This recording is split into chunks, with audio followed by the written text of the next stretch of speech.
അതൊരു പുതിയ നയമാണ്. നമ്മൾ അനാവശ്യമായ എല്ലാ ഓട്ടവും KSRTC നിർത്തുകയാണ്. KSRTCയിലെ അനാവശ്യമായ എല്ലാ ചെലവുകളും കർശനമായി ഞാൻ തന്നെ നേരിട്ട് കട്ട് ചെയ്യും. ഓരോ ദിവസവും തൊഴിലാളി യൂണിയനുകളും സംഘടനകളും വ്യക്തികളും അറിയിക്കുന്ന വിവരങ്ങളുടെ അടിസ്ഥാനത്തിൽ തന്നെ പരമാവധി ചെലവ് ചുരുക്കുക. സാധാരണ നേരത്തെ ലൈസൻസ് പെട്ടെന്ന് കൊടുക്കുമായിരുന്നു, ഒരു ചടങ്ങ് പോലെ. ഇനി കൊടുക്കില്ല, ഇനി കൊടുക്കില്ലെന്ന് മാത്രമല്ല, ഇനി 20 ചോദ്യമാണ് നമ്മൾ ചോദിക്കുന്നത്. ലേണേഴ്സിൽ 12 പാസ്സായാൽ പാസ്സാവുമായിരുന്നു. ഇനി അങ്ങനെയല്ല, 30 ചോദ്യമാക്കി വർദ്ധിപ്പിക്കണം. 25 ചോദ്യം പാസ്സാവണം ലേണേഴ്സിൽ. പിന്നെ ഡ്രൈവിംഗ് വണ്ടി പാർക്ക് ചെയ്യാനുള്ള ബോക്സ് ഒക്കെ വരച്ചു കൊടുക്കും. അതിൽ റിവേഴ്സിലും മുന്നോട്ടും പുറമോട്ടും കയറ്റി പാർക്ക് ചെയ്യാനുള്ള എല്ലാ സംവിധാനം. പിന്നെ മുന്നോട്ട് വളഞ്ഞു പോകാനുള്ള വഴി, തിരിച്ച് റിവേഴ്സിൽ അതുപോലെ വരിക. അല്ലെ എച്ചൊന്നുമല്ല, പിന്നെ റോഡിൽ ഓടിച്ച് കാണിക്കണം. വണ്ടി മോട്ടോർ വെഹിക്കിൾ ഉദ്യോഗസ്ഥന്റെ മുമ്പിൽ വെച്ച് തന്നെ പാർക്ക് ചെയ്ത് കാണിക്കണം. പെട്ടെന്ന് പാർക്ക് ചെയ്യാൻ പറയുമ്പോൾ നോ പാർക്കിംഗ് പാർക്ക് ചെയ്താൽ പണി പോകും, ലൈസൻസ് കിട്ടില്ല. പാർക്ക് ചെയ്യുമ്പോൾ ബാക്ക് റോഡിലോട്ട് കിടന്നാലും ലൈസൻസ് കിട്ടത്തില്ല. അങ്ങനെ പാർക്കിംഗ് വളരെ പ്രധാനമാണ്. ഒരിടത്ത് സ്ട്രിക്റ്റ് ആവുകയും വേറിടത്ത് ലൂസ് ആവുകയും ചെയ്യും. 20 ലൈസൻസ് കൂടുതൽ ഒരു ദിവസം ഒരു ഓഫീസിൽ നിന്ന് കൊടുക്കാൻ പാടില്ലെന്ന് തീരുമാനിച്ചിട്ടുണ്ട്. അതിൻ്റെ ഉത്തരവ് ഉടനെ വരും. 20 ലൈസൻസ് അതിൽ കൂടുതൽ വേണ്ട. അതിൽ വരുന്ന ഒരു പ്രതിസന്ധി വെപ്രാളോ പത്രവാർത്തകൾ കാണും, അതൊന്നും സാരമില്ല. പക്ഷേ ഇത് നാടിൻ്റെ നന്മയ്ക്ക് വേണ്ടിയാണ്, മനുഷ്യൻ്റെ ജീവൻ രക്ഷിക്കാൻ വേണ്ടിയിട്ടാണ്. വണ്ടി ഓടിക്കുക എന്നുള്ളതല്ല, വണ്ടിയെ കൈകാര്യം ചെയ്യാൻ പഠിക്കണം. അതിനാണ് പാർക്കിംഗ്, റിവേഴ്സ് എടുക്കുക. കഴിഞ്ഞ ദിവസം ഞാൻ തന്നെ കിഴക്കമുറിയിൽ ചെന്ന് ചാടി റോഡിലേക്ക്. ഒരു തരത്തിലും എൻ്റെ എതിരെ വന്ന ആളിന് താഴോട്ടൊന്ന് റിവേഴ്സ് എടുക്കാം. ഒറ്റ വണ്ടി പോകാനുള്ള വഴിയേ ഉള്ളൂ, റിവേഴ്സ് എടുക്കാൻ പറ്റില്ല. നാട്ടുകാരെല്ലാവരും ഇറങ്ങിയിട്ട് ഇടത്ത് വലത്തെന്നൊക്കെ പറഞ്ഞിട്ടൊന്നും പിടിയില്ല. അപ്പോൾ ഇതൊക്കെ വളരെ നമ്മുടെ നാട്ടിൽ വലിയ ഡേഞ്ചറാണ്. കാരണം റോഡിൽ കൂടെ പോകുന്ന പലർക്കും വേണ്ടി പലരും പറയാറില്ല, നിങ്ങൾക്ക് തന്നെ അറിയാമല്ലോ, ഞാൻ സത്യമല്ലേ പറയുന്നത്, എനിക്ക് കാർ ഓടിക്കാൻ ലൈസൻസ് ഉണ്ട് പക്ഷേ വണ്ടി ഓടിച്ചിട്ടില്ല എന്ന് പറയുന്ന എത്ര പേരെ നമുക്ക് കാണാൻ കേരളത്തിൽ. ജീവിതത്തിൽ കാർ ഓടിച്ചിട്ടില്ല. അവൻ പറയാം എനിക്ക് കാർ ഓടിക്കാൻ ലൈസൻസ് ഉണ്ട് എന്ന് പറയുന്ന എത്ര പേരെ നമുക്ക് കേരളത്തിൽ കാണാം. അത് അത് അതിൻ്റെ നാണക്കേട് കാരണം എല്ലാ ചുറ്റുപാടും ഉണ്ട്. നമ്മൾ ആ സത്യം മനസ്സിലാക്കിക്കൊണ്ട് ഇരുത്തി. പലരും എന്നോട് വിളിച്ച് ചോദിക്കുന്നുണ്ട്, എൻ്റെ മോൻ ഈ മാസം 24-ാം തീയതി ലൈസൻസ് എടുക്കാതിരിക്കാം, അതിന് മുമ്പ് ഈ ചതി എന്നൊക്കെ ആൾക്കാർ ചോദിക്കാറുണ്ട്. ഇല്ല, ഇനിയിപ്പോൾ പറ്റാത്ത തോന്നില്ല, വീഡിയോയിൽ കവർ ചെയ്യും. ഇനി ഡ്രൈവിംഗ് സ്കൂളുകളിലേക്ക് ഒരു മട്ടുമാ. ഇന്ത്യയിൽ കൊണ്ടുവന്നിരിക്കുന്ന പുതിയ മോട്ടോർ വെഹിക്കിൾ ആക്ട് അനുസരിച്ച് തോന്നിയ പോലെ ഡ്രൈവിംഗ് സ്കൂളെന്ന് തുടങ്ങണം. അത് ഒരു പ്രത്യേക ഫുള്ളി ഓട്ടോമേറ്റഡ് ആയിട്ടുള്ള ഈ പറയുന്ന സാധനങ്ങളെല്ലാം പരിശോധിക്കുന്ന ഒരു ഡ്രൈവിംഗ് സ്കൂൾ സംവിധാനത്തിലേക്ക് ഇമ്മീഡിയറ്റ് ആയിട്ട് മാറേണ്ടത്. ക്യാമറയിൽ ഷൂട്ട് ചെയ്യും, എന്തൊക്കെ നടക്കുന്നറിയും, വണ്ടിക്കകത്ത് ക്യാമറ വയ്ക്കും. കാരണം നാളെ ഒരു മോശമായി പെരുമാറിയെന്നോ അങ്ങനെയുള്ള സംഭവങ്ങളൊന്നും വരരുതെന്നുള്ളതുകൊണ്ട് ഈ ടെസ്റ്റ് നടക്കുന്ന വാഹനത്തിൻ്റെ ഉള്ളിൽ എടാ പോടി എടിയെന്നൊന്നും വിളിക്കാനകത്തില്ല, നീ പോടാന്നൊന്നും പറയാനൊക്കത്തില്ല. അങ്ങനെയുള്ള വാക്കുകളൊന്നും ഉദ്യോഗസ്ഥർക്ക് ഉപയോഗിക്കാൻ അനുവാദമില്ല. വളരെ മാന്യമായ ഇടപെടൽ കുട്ടികളോടും സ്ത്രീകളോടും എല്ലാം മാന്യമായിട്ട് ഇടപെടണം. അതിന് വളരെ സ്ട്രിക്റ്റാണ്. അത് റെക്കോർഡ് ചെയ്ത് നമ്മൾ വെക്കും മെമ്മറിയിൽ. ഈ മെമ്മറി കാർഡ് 3 മാസം വരെ സൂക്ഷിക്കും. പരാതി ഉണ്ടെങ്കിൽ റീവൈൻഡ് ചെയ്ത് നോക്കും. 3 മാസം കഴിയുമ്പോൾ ഇറേസ് ചെയ്തിട്ട് വേറെ വീണ്ടും. സാറേ, KSRTCക്ക് ഒപ്പം തന്നെ പ്രൈവറ്റ് ബസ്സും എല്ലാവരും വേണമല്ലോ, എല്ലാവരും ജീവിക്കണം. കൂടുതൽ റൂട്ടുകൾ വരും. കേരളത്തിലെമ്പാടും പൊതുഗതാഗത സൗകര്യം എന്നതാണ് LDF സർക്കാരിൻ്റെ ലക്ഷ്യം.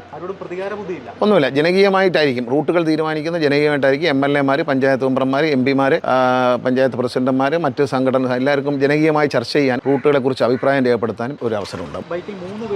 3 പേര് പോകാൻ പാടില്ല. 1 കുഞ്ഞിനെ കൊണ്ടുപോകാം, അച്ഛനും അമ്മയും കുഞ്ഞും കൂടെ പോകാം. അല്ല 3 ചെറുപ്പക്കാർ ഹെൽമെറ്റും വയ്ക്കാതെ സർക്കസ് കാണിച്ചൊന്നും പോകാൻ പറ്റില്ല. അതെല്ലാം വലിയ ഫൈനായിരിക്കും. അതിൻ്റെ രക്ഷകർത്താക്കളെയും ഫൈൻ അടിക്കും. കൊച്ചുകുട്ടികളൊക്കെ ആണെങ്കിൽ നല്ല ഫൈനായിരിക്കും. വണ്ടിയൊന്നും പെട്ടെന്ന് വിട്ടുകൊടുക്കില്ല. കോടതിയിൽ നിന്നൊക്കെ വണ്ടി എടുക്കേണ്ടി വരും, സമയമെടുക്കും. ലൈസൻസ് ഇല്ലാത്തൊരു വണ്ടി ഓടിച്ചാലും പിടിക്കും. അതുപോലെ തന്നെ ഈ നമ്പർ പ്ലേറ്റ് വിസിബിൾ ആയിരിക്കും. മാസ്ക് വെച്ച്, അതായത് വിസിബിൾ ആയിരിക്കണം. പ്രത്യേകിച്ച് ഈ ലോറികളിൽ നമ്മൾ കാണുന്ന ഒരു കാര്യമുണ്ട്. ലോറിയുടെ നമ്പർ പ്ലേറ്റ് അകത്തും അതിന് പുറത്തൊരു ക്രാഷ് ഗാർഡും വെച്ചു. അപ്പോൾ അതിന് പുറത്തേക്ക് എടുത്തു വയ്ക്കാനുള്ള ഏർപ്പാട്. നമ്പർ പ്ലേറ്റ് കാണണം.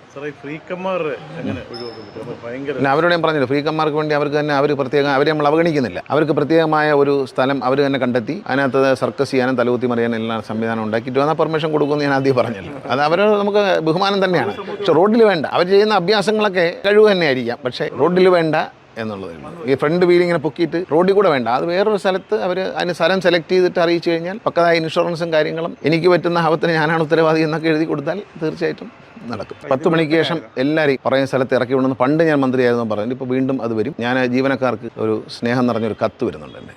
ആ കത്തിൽ ഈ കാര്യങ്ങളെല്ലാം കാണും.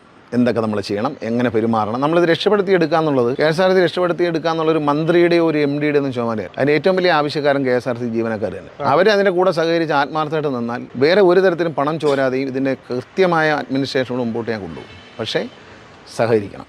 പ്രത്യേകിച്ച് വയസ്സായ അമ്മമാർ വരുന്നത് ഫുട്ബോളിൽ കയറാൻ പ്രയാസമാണെങ്കിൽ ആ അമ്മയെ പിടിച്ച് കയറ്റാനുള്ള മനസ്സ് കണ്ടക്ടർമാർ കാണിക്കണം. പക്ഷേ KSRTCയിൽ ഒരു 90% ജീവനക്കാർ ഇത്തരം നല്ല കാര്യങ്ങൾ ചെയ്യാൻ നമ്മളോടൊപ്പം വരുന്നവരാണ്. അതുപോലെ തന്നെയാണ് ഈ മോട്ടോർ വെഹിക്കിൾ ഡിപ്പാർട്ട്മെൻറ്റിൻ്റെയും ഒരു പെരുമാറ്റവും രീതിയൊക്കെ അതിൻ്റെ മുഖച്ഛായ മാറ്റും. മാത്രമല്ല അവർ മാറും. കാരണം നമ്മുടെ മാറ്റത്തിനനുസരിച്ച് അവർ മാറും. എന്താണ് ഗവൺമെൻറ് നൽകുന്ന സന്ദേശം എന്നുള്ളതനുസരിച്ചാണ് അവർ നീങ്ങുന്നത്. തീർച്ചയായും ലൈസൻസ് എടുക്കാൻ പ്രയാസമായിരിക്കും. എന്നെ കഴിഞ്ഞ ദിവസം സൗദിയിൽ നിന്നൊരാൾ എന്നെ വിളിച്ചു. അദ്ദേഹം പറഞ്ഞത് വളരെ നന്നായി, ഞാൻ 31 തവണ ടെസ്റ്റിന് പോയിട്ടാണ് എനിക്ക് ലൈസൻസ് കിട്ടിയത്. അതുകൊണ്ട് അതുകൊണ്ട് എനിക്ക് അതിന് വിലയുണ്ട് സാർ എന്നുണ്ടാവുള്ളൂ. പിന്നെ നിസ്സാര കാര്യങ്ങൾക്ക് ലൈസൻസ് സസ്പെൻഡ് ചെയ്യില്ല. ഇപ്പോൾ ചെയ്തുകൊണ്ടിരിക്കുന്ന വേറൊരു വലിയ അബദ്ധമുണ്ട്. അതായത് FIR ഇട്ട് കഴിഞ്ഞാൽ ഉടൻ ഒരാളെ കൈ ഒടിഞ്ഞു, വണ്ടി ഇടിച്ചു, കൈ ഒടിഞ്ഞു, FIR. ആരെ ഇടിച്ചു എന്നൊന്നും പ്രശ്നമല്ല. വലിയ വണ്ടി നോക്കിയിട്ട് ഡ്രൈവറുടെ ലൈസൻസ് റദ്ദ. അതെൻ്റെ ശ്രദ്ധയിൽപ്പെട്ടു.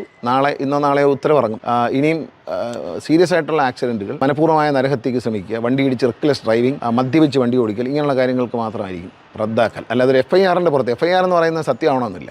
നമ്മുടെ സംസ്ഥാന അധികാരികൾക്കകത്ത് മന്ത്രിമാർക്കിടയിൽ അത്യാവശ്യം വിവരമുള്ളൊരു മന്ത്രിയാണ് അദ്ദേഹം. എങ്ങനെ തൻ്റെ വകുപ്പിനെ നയിക്കണമെന്ന് നല്ല ബോധം അദ്ദേഹത്തിനുണ്ട്. പുള്ളി സ്റ്റഡി ചെയ്തിട്ടാണ് പുള്ളി അതിനെക്കുറിച്ച് പറയുന്നത്. അതിനെക്കുറിച്ച് പുള്ളിക്കൊരു വ്യക്തതയുണ്ട്. എന്താണ് പറയേണ്ടത്, എവിടെയാണ് പറയേണ്ടത്, എങ്ങനെയാണ്. പുള്ളിയുടെ മറ്റു ഇഷ്യൂസൊക്കെ വേറെ. പൊസിഷനിൽ ഇരിക്കുമ്പം അദ്ദേഹം ആ വകുപ്പിനോട് പുള്ളി നീതി പുലർത്തുന്നതായിട്ടാണ് ഞാൻ മനസ്സിലാക്കുന്നത്. പണ്ടിരുന്ന സമയത്തും KSRTC പുള്ളി നല്ല രീതിയിൽ ഉയർത്തിക്കൊണ്ട് ഇപ്പോൾ പുള്ളിയുടെ 2.5 വർഷം പുള്ളിയുടെ കയ്യിലുണ്ടെങ്കിലും പുള്ളിയുടെ മാക്സിമം പുള്ളി ചെയ്യുന്നുണ്ട്. നമ്മുടെ ഈ ലൈസൻസിന്റെ കാര്യത്തിൽ തന്നെ ആൾക്ക് വളരെ അടുപ്പമുള്ള, വളരെ ബന്ധമുള്ള ആൾക്കാർ, അവര് ലൈസൻസ് ഉണ്ടായിട്ടും വണ്ടി ഓടിക്കില്ല. അവര് എനിക്ക് ലൈസൻസ് ഉണ്ട്, എന്റെ ലൈസൻസ് ഉണ്ടെന്ന് പറയുന്നുണ്ട്, പക്ഷെ വണ്ടി ഓടിക്കില്ല. വണ്ടി ഓടിക്കാൻ പേടിയാണ്.